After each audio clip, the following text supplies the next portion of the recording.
Hello YouTube, this is Darkon633 and we're taking a look at the Power Rangers Dino Super Charge Mighty Hero set. This is the final full-on regular figure release, outside of the few figures that are released in the single cards at several Targets and also at Walmart's. This is pretty much all the same we're going to be seeing in the wave, except for the only figure that is exclusive to this, and that is the Armor X Black Ranger. Now this is a really nice set, and it has a lot of really hard to find figures. The Dino Super Drives aren't really as important, but it does include Shinge, the Silver Ranger, Doomwing, and obviously, as I mentioned before, the Armor X figure, which is still only in this set. Now, I wasn't able to find any of these figures on their own, and I didn't really need the Dino Super Drives, but since it does come in the set, it just happened to come along with the ride. But other than that, it's still a really awesome set, and only one figure this entire set I think I'm extremely disappointed with, but we'll get to that in a minute. The box is on the standard pyramid-like design we've seen with the multi-packs. Nothing so much on the sides, but it does talk about the app and so on there. And it does have the bios of all the characters included in the set. So, that is really awesome. Now we're going to quickly take a look at the main new Ranger in the set, and that is the Silver Ranger. Now, articulation-wise, it's pretty much the same for the Rangers, but we're just going to quickly go through it otherwise. The head does feature a swivel, but the shoulder pauldron does get in the way. It does have the peg system where you can just articulate there. Ball joints at the shoulders, single joints at the elbows, but no other points of articulation. It's got ball hinges at the hips, single joints at the knees, and boots can swivel, and that's about it. I do enjoy that Bandai America did cast his Titanomorpher in a blue plastic, since they could have easily went the cheap route and just released it just with the standard Morpher color, but since it is blue, it is at least accurate to the particular color of his Morpher, even if it's not fully painted. His sword is pretty well detailed, but obviously it doesn't have any paint. The only thing I don't like about it is that it suffers from the standard, very flimsy and flexible plastic that Bandai America has been using for their weapons, and it gets warped really easily, and it just looked like this outside of the box, and I don't really like how that looks. He does suffer from the missing paint on the back, but as long as you keep it on the shelf standing forward, that's not really too much of a problem. We're now going to take a look at the Dino Super Drives next. First, we're going to take a look at Dino Super Drive Red. As I stated before, it's nothing that I really needed, but the suit does look really nice, I guess, for what it does. And at least it's not the regular Dino Drives, which I thought were absolutely useless, and at least these look like complete suits. Articulation-wise, the head is on a swivel, but you're not going to get a whole lot of articulation because the head is very tight on mine, and I think it only goes left and right and not a full 360 anyway. Unlike the standard figures, it does feature two shoulder pauldrons, so that's nice there. Ball joints at the shoulders as normal. It does have a swivel at the wrist there, and he does have a bend as normal. Just as a quick look, I think the Silver also has a swivel. It's been a while since I've seen these standard figures, but just to be sure, we're going to quickly go over it, and let's see. Okay, yeah, they do have a regular swivel at the wrists. I apologize. Now, we're going to look at the rest articulation. The same ball hinges at the hips. Unfortunately, though, the armor piece does kind of hinder it slightly, but there isn't a whole lot of movement you're going to get there otherwise. He does have a single knee joint, and his boot can swivel. He does have the really nice Dino Super Drive Saber in red, and it's not painted or anything, but it does have a ton of detail, and that's good. And while the back isn't painted, there isn't a whole good look of the suit from the back anyway, so it's not really a big deal that paint is missing. Next, we're going to take a look at Dino Super Drive Gold. Same articulation points as normal, but obviously it is of the gold design, since it does have the gold Dino Super Drive Saber. Obviously in the show, there were just the standard red and standard colors that all the Rangers were using, but at least they did the appropriate thing and released them in the colors based on the Ranger.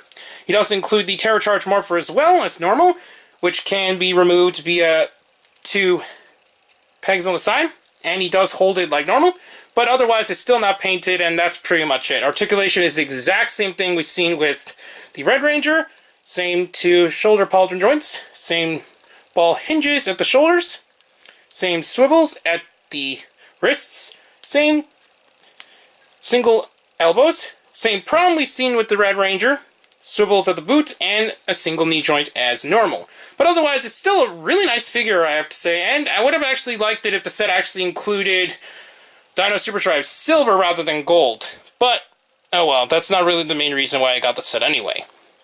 Alright, you're going to take a look at the final Ranger first, and that is the Dino Super Charge Black Armor X figure, and that's really cool actually that they actually went ahead and actually released this. He does have the Dino Super Charge Saber, but I kind of put it off to the side. I don't really know where it is, but since he does have the Armor X pieces, it's not like he really needs it. He does include the standard Morpher, but it's kind of pointless otherwise. In the show, he was able to use the Arm Gauntlets and the Morpher at the same time in order to initiate the finishers, but unfortunately, the pieces just go over as if he's holding some kind of weapon rather than going over the arms. Articulation-wise, the head does swivel and does get hindered a bit due to the shoulder pauldron once again. It does it does have the standard single pauldron, ball joints at the shoulders, same joints otherwise, even with the new armor pieces, and nothing is really hindered actually, so that's good that nothing is hindered there. The same parts though for the legs though, so you're not going to get a whole lot of other articulation points otherwise, and the back, once again, is not painted. So next, we're going to take a look at Doomwing. Doomwing is actually really nice, and it would have been nice to see a Xenowing get released as well, but I guess this will have to do. Otherwise, articulation-wise, the head is not articulated, which is sad, but little pieces on the side are articulated, which is kind of weird. I guess it makes sense that it did flop around in action, but that's weird that they actually made these pieces articulated. He does maintain the standard ball joints at the shoulders. No swivels, though, at the wrists, though, but he does have a single elbow bend. The legs, unfortunately, is quite hindered due to the piece around his waist. This is as far as you can go, normally, so that's kind of unfortunate. And he does have a single swivel at the boot. You can actually push it back and forth a bit, but once again, this articulation is kind of useless. You're not going to get a whole lot there. Unfortunately, a lot of the paint is missing on this character. It's actually one of the best detailed figures, in my opinion, in the entire line, but it could have done a lot better with a lot more paint, and that's kind of unfortunate that it ended up like that, but it's expected for a Power Rangers toy anyway. He does have some standing problems, but once you get it into its sweet spot, it should be able to stand with no issue. There we go. Next, unfortunately, we're going to take a look at the worst figure in this set, in my opinion, and that's Shinge. He's missing a whole lot of paint, but the thing that I'm really disappointed is that he's missing his blaster. A lot of the promotional shots showed that he wasn't going to come with it, and then promotional shots showed afterwards that they said we're going to go ahead and release it.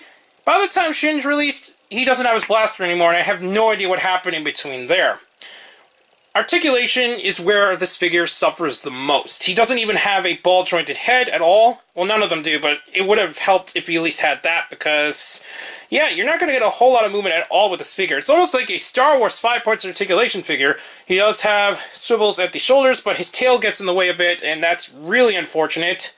And unfortunately, he doesn't have any other points of articulation in the hips. That's all you're going to get. He has no boot articulation or anything, and it's just a really stiff-looking figure, and I don't really like the figure in terms of what it does, but it does look accurate to the character outside of the missing paint. He does include his sword, which unfortunately is also really gummy and got really warped out of the box, and that's just really unfortunate that this figure turned out as